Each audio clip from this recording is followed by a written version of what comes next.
يعني لعبت مباراتين وديتين امام رومانيا وامام مونتونيجرو. يعني ايه تعليقك على اداء منتخبك في المباراتين يا كابتن ربيع؟ ولسه يا كابتن، انا القصه قصه فنيه كبيره جدا.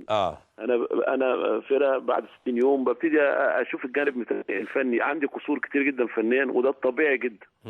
لان بجمع فرقتي، الشغل الفني اللي انا عاوز اظهر بيه بامر الله تعالى. عندي سلبيات مفيش كلام طبعا. بحاول ان شاء الله اعالجها عن طريق المباريات. انا لو انا يعني لو كان مثلا كان نفسي يكون السابع الثامن التاسع العاشر، لكن الظروف طبعا الظروف كانت اشد، كانت ظروف شديده. ده ثاني مباراه وديه ليا.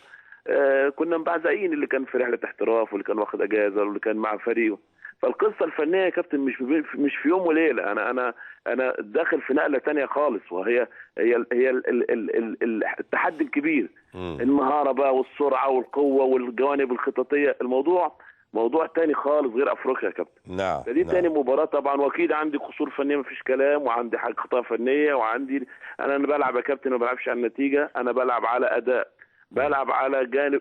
نعم اتفضل يا كابتن. بلعب على حاجات انا بعالجها. انا هستعد ازاي؟ عندي جانب دفاعي بحفظه اللعيب، عندي جانب هجومي، اشكال هجوميه لازم اعمل بيها الفرقه. كل ده في الماتشين اللي فاتوا، ماتش رومانيا وماتش النهارده. اكيد ما بلعبش على النتيجه لان هي ماتشات وديه، وانا يهمني ان انا هقابل تشيلي ازاي، هكون موجود في كاس العالم بإني شكل، بإني طريقه، بإني لعيبه، بإني قدرات ان شاء الله تعالى. فالموضوع طبعا كبير جدا، ودي تاني مباراه يا كابتن. مفيش شك ان عندنا حاجات كتيره جدا فنيه ان شاء الله لازم اعالجها، ولازم نشتغل عليها، ولازم اللعيبه تتعب معايا، ولازم اتعب، ولازم اعرفوا ان الموضوع مش سهل. القصه كانت كبيره جدا وصعبه جدا يا كابتن، والموضوع مش سهل، الحمل تقيل. لكن هم بدانا بقى احنا بعد 60 يوم كتيره، 60 يوم كتيره جدا يعني. فان شاء الله انا بادئ يا كابتن، وده تاني مباراه ان شاء الله نعالج باذن الله تعالى ونشوف. وانا كده كده بسجل المباريات دي والاهداف اللي بتدخل فينا، وبقعد افرجهم وبنعالج ان شاء الله. ومن ماتش لماتش هنبقى افضل واحسن بمشيئه الله تعالى ان شاء الله يا كابتن. المباريات القادمه ايه يا كابتن ان شاء الله؟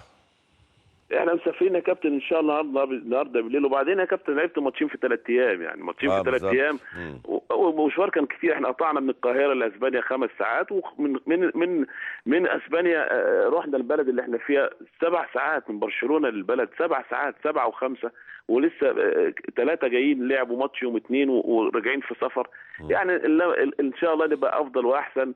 انا عندي يوم يا كابتن ان شاء الله يوم 8 مباراه، لسه ما اعرفش طرفها مين باذن الله تعالى. يوم 12 المفروض البرازيل بمشيئه الله تعالى. يوم 15 برضه ما اعرفش طرف يمين في اللي هلعبه. ويوم 17 في انطاليا نيوزيلندا بمشيئه الله تعالى. دول ان شاء الله المباريات المتبقيه باذن الله. دي كلها في تركيا باذن الله. الاخيره في تركيا يا كابتن، الاخيره، انما اللي بقابلهم في سويسرا بمشيئه الله تعالى ان شاء الله. في سويسرا. جميل. طيب هل بقى النهارده المواقع كاتبه ان صالح جمعه القى بشرط الكابتن والكلام ده حصل فعلا يا كابتن؟ لا يا كابتن، لا ده صالح جمعه لا ممكن، لا ده صالح مؤدب وكويس وراجل وطني وكابتن وقائد، مفيش اي حاجه خالص يا كابتن. طب عمرو ورده؟ لا عمرو ورده يا كابتن انا اللي جبته معايا. عمرو ورده انا بحاول اساعده يا كابتن، وبقف جنبه كويس جدا، وخدته معايا في المغرب وعمل مشكله، وخدته معايا تونس وعمل مشكله، واتحاد الكوره كان واقف، وانا اللي خليته قلت له قبل سفريه اسبانيا روح اعمل اعتذار وقدم عشان تبقى معايا، وانا اللي جبت السفريه دي معايا يا كابتن. عمرو مش مساعدني ولا مساعد نفسه ولا مساعد المجموعه. كلهم اولادي بخاف عليهم، بحاول اراعي ربنا سبحانه وتعالى، لكن عمرو مش مساعدني. ايه مشكلته يا كابتن؟ ما ينفعش يا كابتن، عمرو ما ينفعش اساعده واقف جنبه. هو يعمل اللي اولا يعني لعيب في المعسكر مش منتظم، فوضوي، ما بيساعدنيش، ما بيحبش التمرين، ما بيحبش النظام، ما عندوش نوم، ما عندوش ده كاس عالم واستعداد يا كابتن. وفي نفس الوقت هو منزل على المواقع كلام كتير ما كنتش اتوقعه ابدا. اللعيب ينزل على واحد بيحبه ويحترمه ويقدره وواقف جنبه وبيسانده، انا اكتر واحد في مصر مسانده. وفاجئ يا كابتن مدحت النهارده على المواقع ان منزل كلام وربيع ياسين عاوز ايه، وقبل القايمه معلن القايمه، ويتكلم على واحد واقف جنبه بيسنده وبيحبه ويحترمه ويقدره وعاوز يبقى احسن واحد. ده كلام ده يا كابتن ما ينفعش خالص.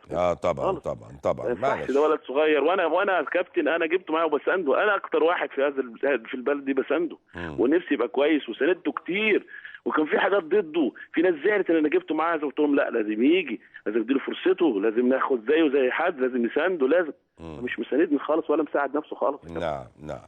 بالتوفيق يا كابتن ان شاء الله، ومتابعينك حتى النهايه ان شاء الله. شكرا يا كابتن مدحت. شكرا اشكرك يا كابتن ربيع.